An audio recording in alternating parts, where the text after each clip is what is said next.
let's see what's in the armory. So, let's move some of this stuff here. We escaped. We can move this stuff, right? Yeah, just gone. So we've got the E11.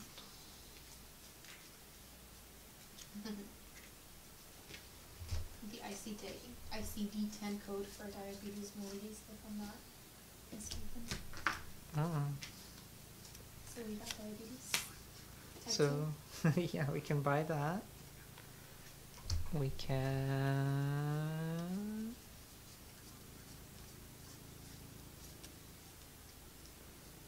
So here, Vibro Knuckler. I think I just saw those. We could buy the E11. We could buy Vibro Knucklers.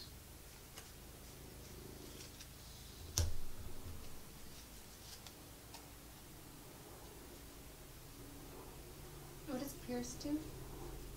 Pierce, so like when they roll a block like this, that's, you just get rid of that many. Blocks. Yeah. And if they're, like, let's say it has 2 pierces, there's only one of these little block thingies if the other one goes to waste? Correct. What does cleave do? Ooh, this one's a good one. Cleave lets you hit someone adjacent for that much damage. But you have to deal damage to that person to use cleave. So it's not like it's just free. It's, yeah, you actually have to hit them. Or it doesn't work.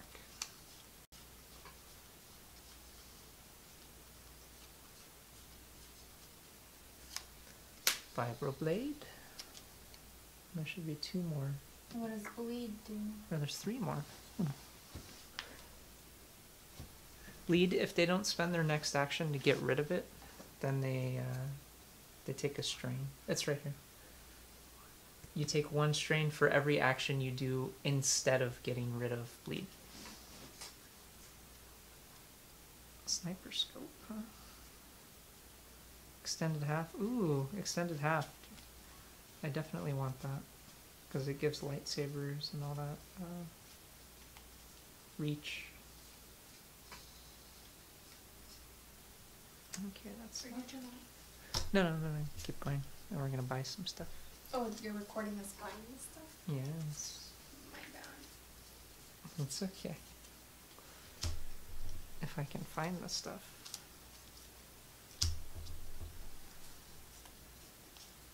Okay, sniper scope. Spread barrel.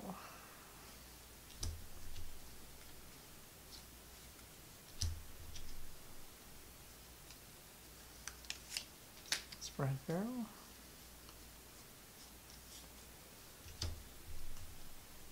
Where the heck did that last one go?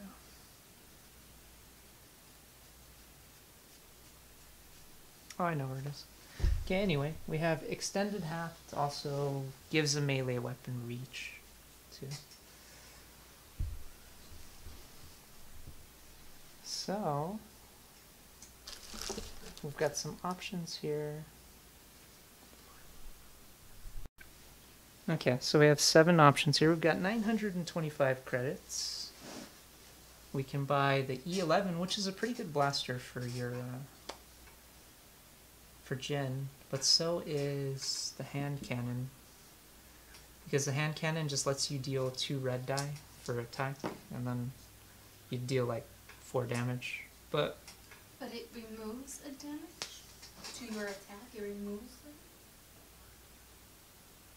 Oh no, it says you. So let's say you rolled like 5. You can. But let's say there's no range here. So and that's the downside of this one. Is it's not very good with range. So let's say you were 2 squares away, or even. Yeah, let's say you were like 1 square away, or like 2. You could remove a damage to add +2 accuracy. Yeah. So kind of like if Darth Vader were 2 squares away and you rolled it, and you'd be like, oh damn, that's a lot of damage though. You could just make it 4 to hit up to 2 squares away. But that's the downside of it. But then you can attach ones like not spread barrel, but like certain scopes will give you, or tactical display will give you automatic accuracy or surges, things like that. And it automatically has +1 accuracy, so I can be like one square in between them. So yes. Or have to be next to it. Correct. Which one? Oh yeah, as long as you're adjacent, you don't need to roll for accuracy. Okay, but it says. That's why it's +2. Yeah, but up here it says +1 accuracy. Yeah, because it basically gives you a free range. It's I'm saying next to the guy. it's saying no matter what, you're always gonna hit +1. That's why. What's the point if you're next to him? Well, and it's basically, so yeah, it's like a sort of a cheap freebie. But then if you negate a damage, you can actually hit someone up to 3 away then, because you have +3 accuracy if you negate a damage. You see how it works? So you'll usually always hit someone at least 3 squares away, but you won't have surges to spend on your abilities or whatnot. I do like this blade, but I don't know if it's better than the vibroblade is pretty good, because the vibroblade doesn't have pierce though. Has cleave and food.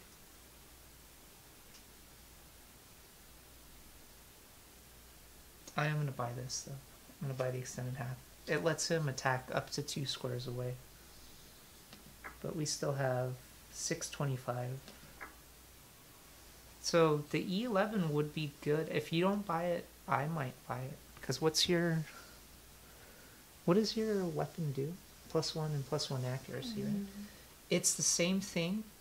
It's basically the better version of your weapon. Is +2 and +2 accuracy with the same die rolls. No, it didn't. She has 2 green. That's the blue one from there. Oh, okay. Then it's never mind. It's Fenn's. It's Fenn's better one, because blue has a majority of the range. So if you want to start shooting further out, you're usually better off with blue die anyway. It's up to you though, but it is a really good one, and you can attach 2 equipment expansions. So for instance, you could spaces 5 or more. Surge, okay. Exhaust this card attacking. Okay, so for instance, we could buy both of these. Oh, never mind, it's too expensive. Damn it. Well, you could buy this and that. Oh, actually, maybe I should give him these instead of... Well, no. You should, yeah. So we'll get you the E11 then. What happens to this? I can't like sell that or anything? No, in the normal campaign, yes, you can. You can sell back your starter equipment. But in this one,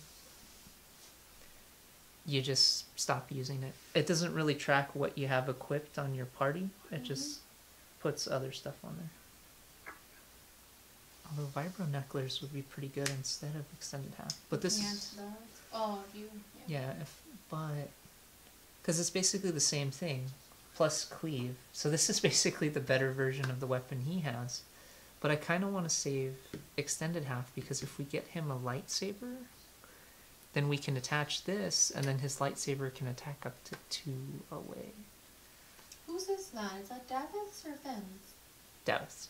Okay, He's got the dagger. dagger. Oh, that's right, because I... Yeah. And then, I think what I'm going to do... We'll have these available, but someone can equip an accessory. So I think if you want, we can put the shields on Jin, or we can put the shields on Fenn. It's up to you. They don't step back? Yeah, they do. When we play another one, it all starts normally. We get both of them, right? We keep both of them? Yeah.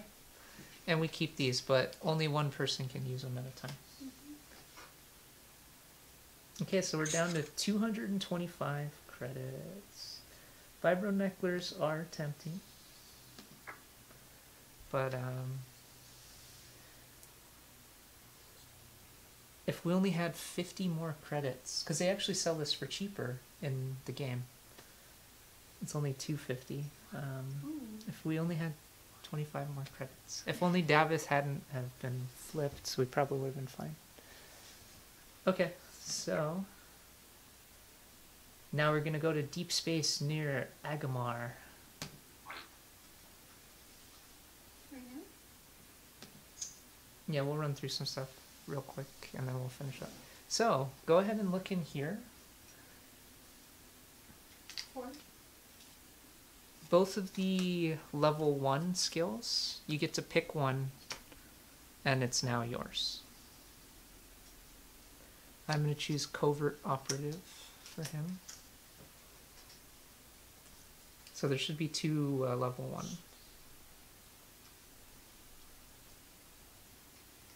See, this one's tough for him. This one's tough for him. Oh,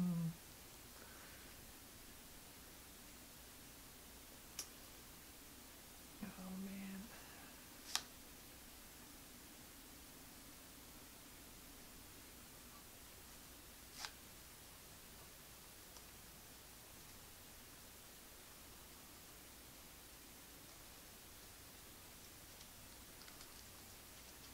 I have to choose between whether I want him to be able to move for free every turn, or if I want to pay a strain but have him have way better defense. I think I'm going to take cover after he got beaten horribly by Darth Vader. I would have him take cover. And Davith took covert.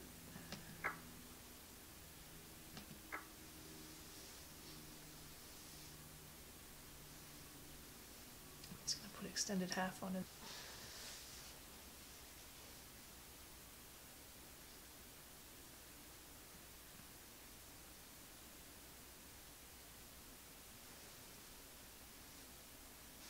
And we can put these away now. These will be different next mission.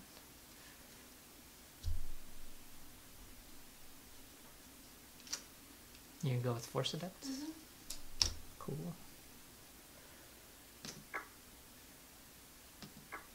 And Jin is going to go with Quick as a Whip. Mm-hmm. So for mine, I can pay a strain, and then his defense becomes a black and a white instead. Good. Yeah. But the downfall is if I don't have any strain, that's good. Whereas with the other one, which was tactical movement, I could tap it, and then he gets to move 3 spaces for free at the beginning, even before moving, doing any actions, or I could pick someone else to move 3 as well. But that's, you can only use these cards. So once I say exhaust this card, can you only use them once per mission? No, per turn.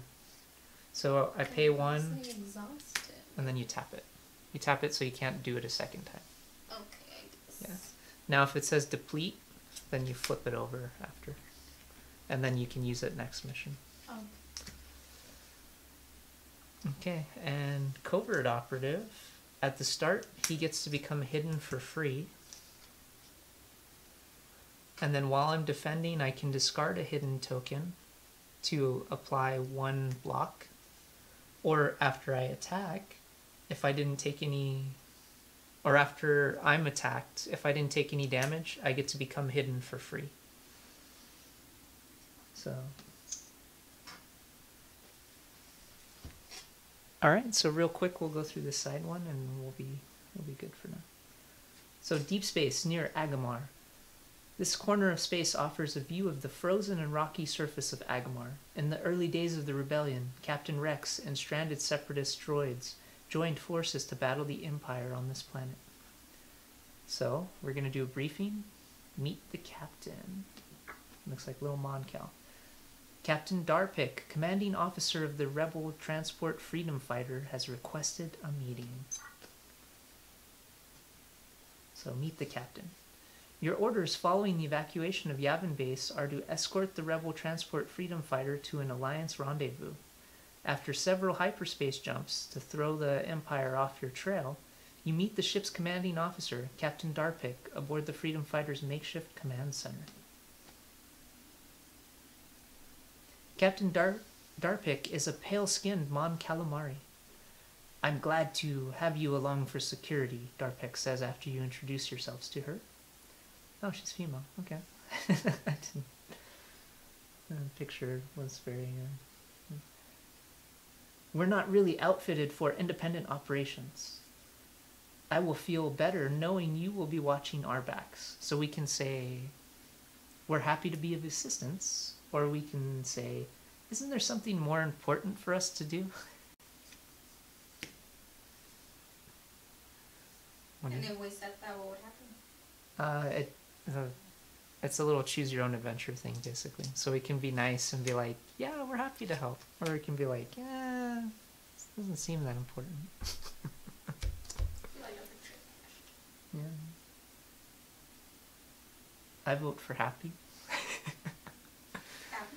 I vote for, of course we're glad to help. Oh, helping. Yeah. Mm-hmm. Me too. I think we're still going to have to help either way. Probably. Our first order of business is to pick up some foodstuffs, Starpick says. We're carrying more passengers than usual, so we will need extra supplies. I know a small port on Ord Mantell where we should be able to go undetected, but I have something other than a grocery run in mind for you. Commander Jin is the senior Alliance Army officer aboard, and he is taking a team to Ord Mantell to extract operatives whose locations have been compromised. He could use your skills. So we can say, sounds like fun. Or we can say, whatever we can do to help. Does it matter? I don't know. We click one and then they start talking to us. We have two options.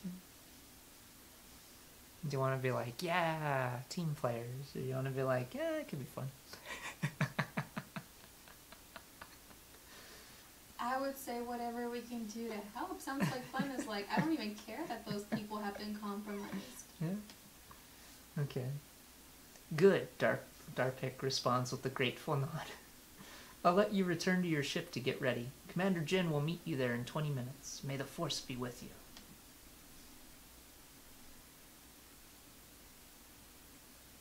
So we've got the smuggler sidestep. Command needs volunteers to help recover assets that may be in danger now that the Empire has flushed out the base on Yavin 4. So you find Commander Ares Jin at your ship, checking the firing mechanism on an A280 blaster rifle with the exacting efficiency of an Imperial Academy graduate. Oh, I can see you. I want to see though. Okay. Oh, I can see some here. It's fine. So you find Ares Jin at your just read that.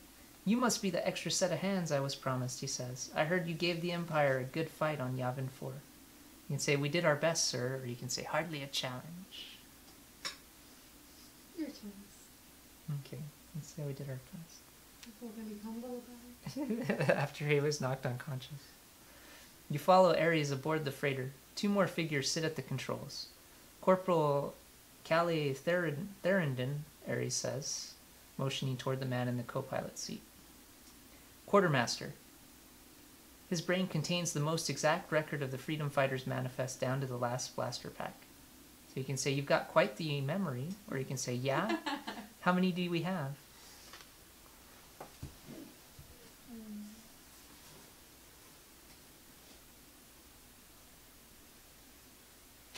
In fact, here, I'll just put it...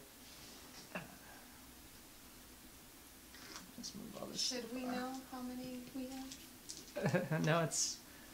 He's being... Sarcastic. Yeah. No. It's like, I think, you know, you should just, are we going to go for the humble route or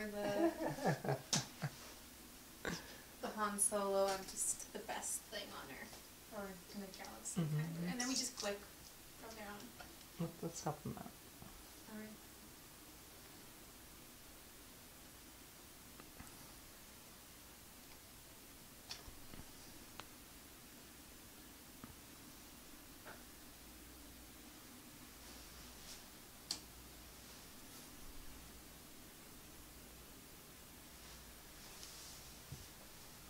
You've got quite the memory. Must be nice. Calais shrugs broadly. I don't want to brag. I do use a datapad sometimes. And this is Burin Castle, our pilot, Ares says. The man in the pilot's seat gives little indication that he even knows he's the subject of the conversation as he punches astrogation data into the nav computer. He's an expert at slipping past Imperial patrol craft. Impressive? Or sounds like you hauled some contraband? I think we already decided we're gonna go. Okay. Impressive. It's not that hard once you know how their sensor arcs overlap, Burin says as he guides the ship into hyperspace. You drop out of hyperspace near Ord Mantell. An Imperial light cruiser looms large in your viewport. Security looks tighter than usual, Ares observes, steady as she goes.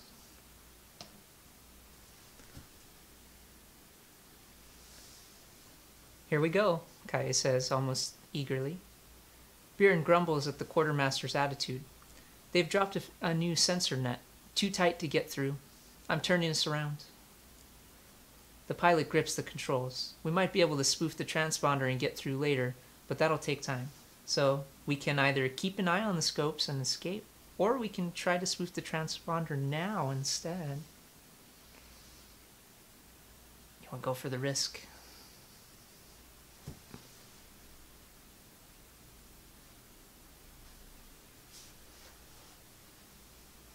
I say we risk it. Let's risk it. Yeah. Okay. I shouldn't have put it on the cards.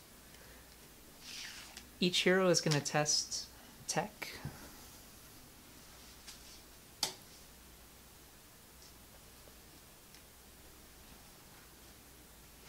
And we'll put in the number of surges that we get.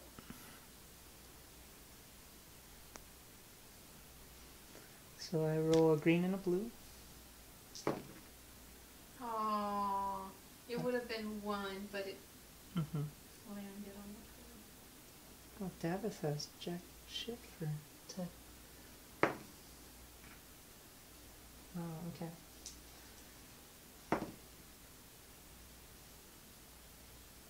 I'll flip it as well. You have blue, green, yellow. 2. That's all we got. Okay.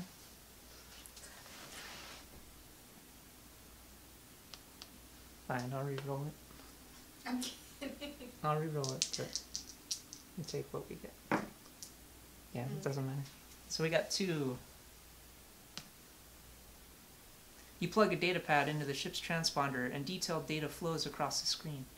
You make some quick changes, but your datapad screen starts to blink red. You've tripped a BOSS security program. An officious Imperial voice comes over the ship's comms. Unidentified freighter. Reduce speed and prepare to be boarded, or you will be fired upon. Ares sets his jaw. Get away from the panel, the officer snaps at you. No chance of getting to the planet now. Get us out of here, he tells Burin. You escape to hyperspace moments ahead of Imperial laser fire. Your actions endangered your mission and your ship. Your reputation suffers from this mistake. We lost 5 fame.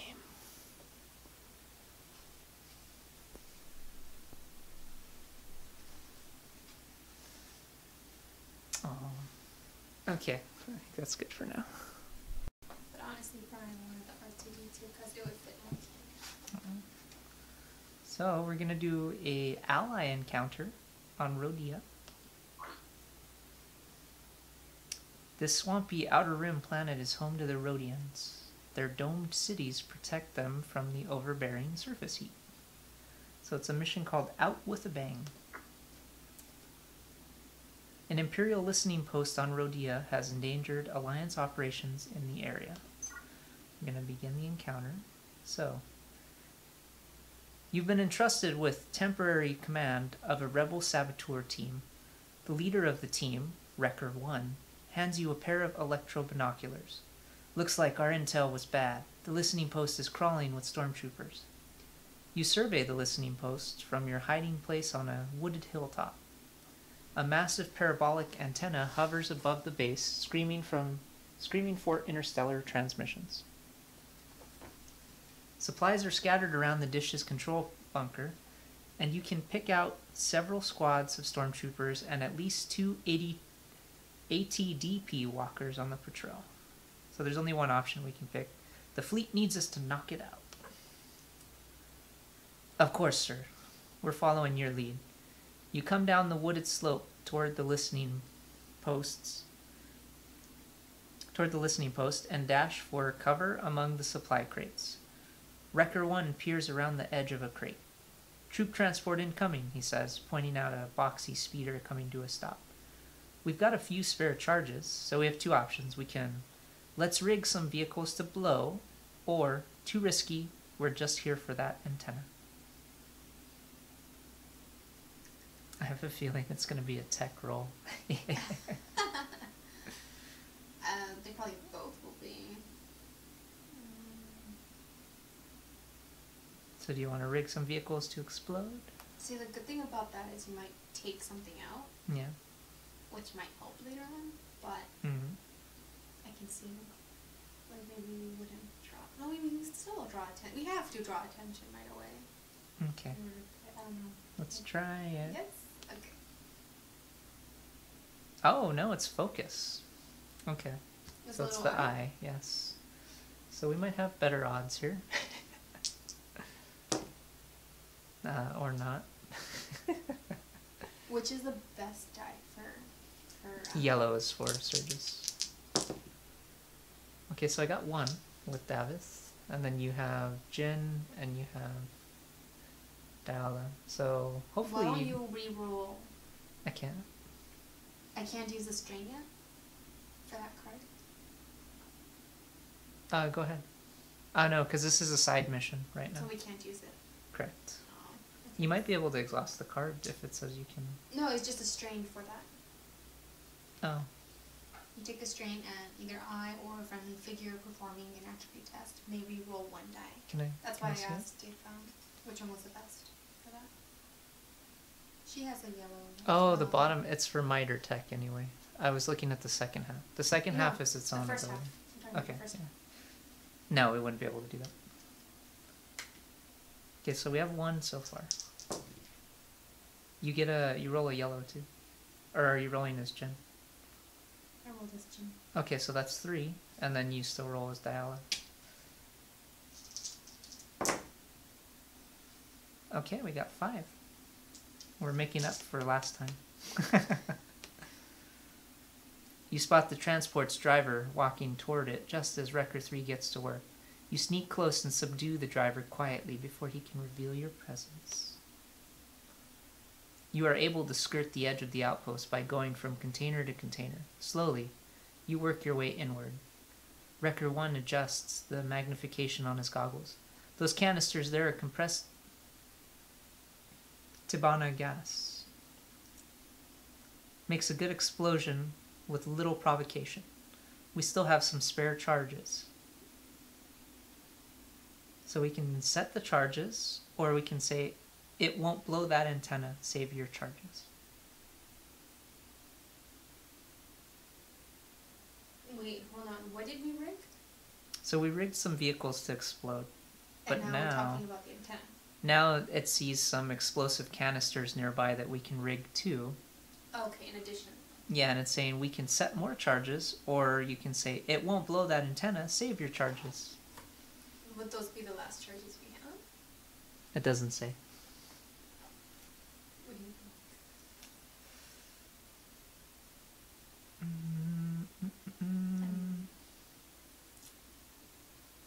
think? We may as well go for it. Okay, again, same one. Focus. So I got 1, 2,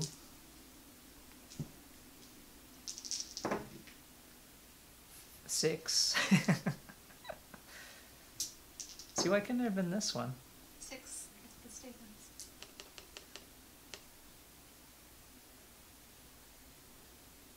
Wrecker 1 motions to Wrecker 4. Rig those Tibanna canisters. That'll give the Empire a shock. Wrecker 4 moves to do so as ordered. So 6. You notice a pair of stormtroopers making the rounds. You signal Wrecker 4 that he needs to hide. He moves behind the Tibana canisters and waits for the stormtroopers to pass. You move quickly to the shadow, of the control bunker. The antenna above blots out the sun. A security panel controls the blast door between you and your target. You don't have the access codes, so you'll have to bypass the panel's security. What are you rolling now? We're rolling tech. Okay, well I got one. Oh man, he only gets a blue. One.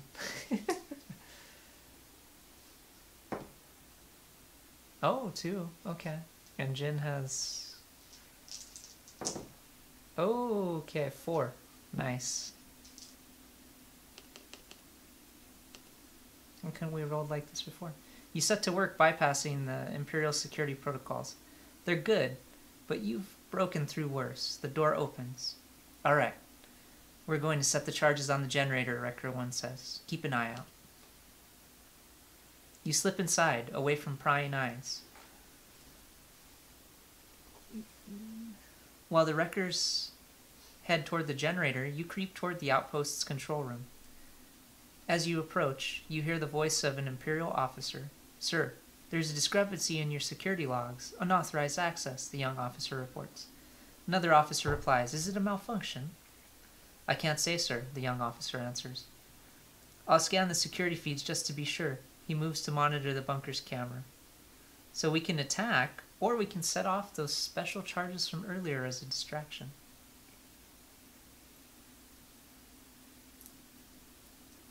I want to say distraction. Let's do it. If you order the Wreckers to set off some of the charges they placed earlier, you could sow chaos against the Imperial forces. So we can either blow up the vehicles or blow up those gas tanks. Well, the gas tanks would take out the antenna, which is what we want to do anyway, right? No, it said that it wouldn't take out the antenna. Okay, wait, we don't want to take out the antenna. We do. They're setting charges on it right now. But we can either blow up the tank that we rigged, or we can blow up the gas tank that we rigged. And neither of those will affect the antenna. Correct. This is to like distract them while they're rigging the antenna to explode. Okay. I'm guessing the gas tank would make a bigger commotion. Let's do it. In a series of rapid-fire booms, the Tibana gas canisters blow, creating a towering plume of flame and knocking nearly everyone outside the bunker off their feet. The distant explosions draw the attention of the Imperial officers. The commanding officer starts barking orders.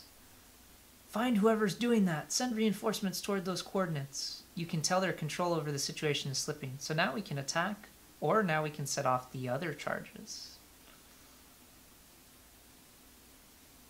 to confuse them even more.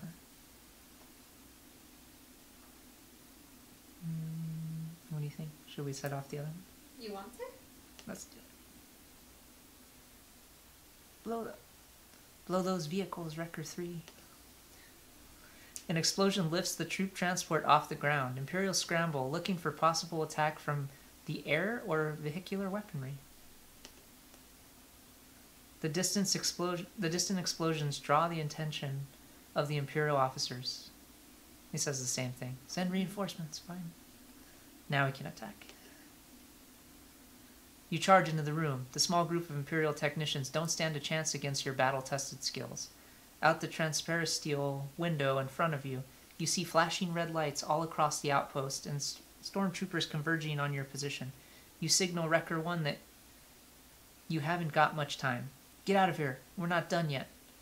We'll catch up with you at the rendezvous point. So we can say, we're not leaving without you, or we can acknowledge, and we'll see you at the rendezvous.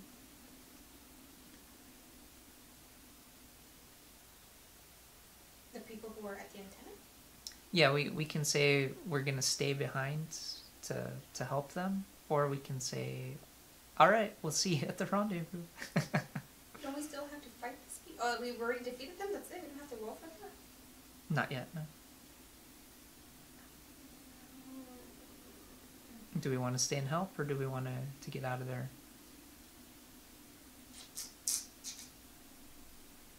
Stay. Okay. We're leaving without you. I appreciate the sentiment, but your sacrifice will gain the Alliance nothing, Wrecker 1 says. We're trained for this. Stormtroopers start to pour into the control bunker. You set up a defensive position to pick them off, but you can only hold out for so long. So we can say hold the line. Oh, that's the only option, actually, because we already blew the other charge. More Stormtroopers arrive. Blaster bolts sear the air close enough for you to feel their heat. Every Stormtrooper you take out is replaced with 2 more. Charges are set, Wrecker 1 shouts from your comlink. Get going, we'll be right behind you. You get out of the listening post as quickly as you can. Stormtroopers catch you as you exit, but you've been in worse spots. You dispatch a few and force the others to keep their heads down long enough for you to escape, and you are able to keep from fighting any battles too large for you to win. As you reach the edge of the listening post, you hear a detonation. You turn to see a red-orange blossom erupt from the side of the control bunker. Another detonation breaks the din. And then another. The flames consume the bunker with monstrous appetite. Later, as you're at your rendezvous point, you see 5 Duros emerge from the trees. They're singed and a little rattled, but intact. A quick count shows that you're missing a few, Wrecker 1 included. Wrecker 2, now the ranking member of the team, shakes his head. It was a bad situation, he says, but you still have our support. You receive 2 rebel saboteurs as allies for the next 2 missions if we want. Okay, so it's a little choose your own adventure thing that gave us some allies. Okay, now we're gonna do